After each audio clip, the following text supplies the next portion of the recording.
એક ક્રૂર રાજાએ પોતાના રાજ્યમાં ક્રૂરતાથી અઢળક સંપત્તિ એકઠી કરીને એક રહસ્યમય રૂમમાં છુપાવી દીધી. ખજાનાની બે ચાવી હતી, એક રાજા પાસે, બીજી મંત્રી પાસે.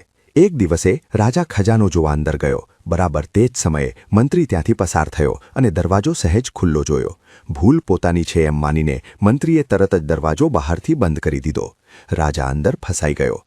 ભૂખ અને તરસથી તે બેહાલ થવા લાગ્યો. તેણે દરવાજો જોરથી ઠોક્યો, પણ તેની ચીસ સાંભળનારું કોઈ નહોતું. હોશ ગુમાવતા પહેલા રાજાએ પથ્થરથી પોતાની આંગળી કચરી અને લોહીથી દિવાલ પર સંદેશ લખ્યો. થોડા સમય પછી મંત્રી જ્યારે રૂમમાં આવ્યો તો રાજાને હીરા જવેરાતના ઢગલા પર મૃત પડેલો જોયો. જીવાતો તેની લાશ ખાઈ રહી હતી. દિવાલ પર લોહીથી લખ્યું હતું, આ સંપત્તિ એક ઘૂંટડો પાણી પણ ના આપી શકી.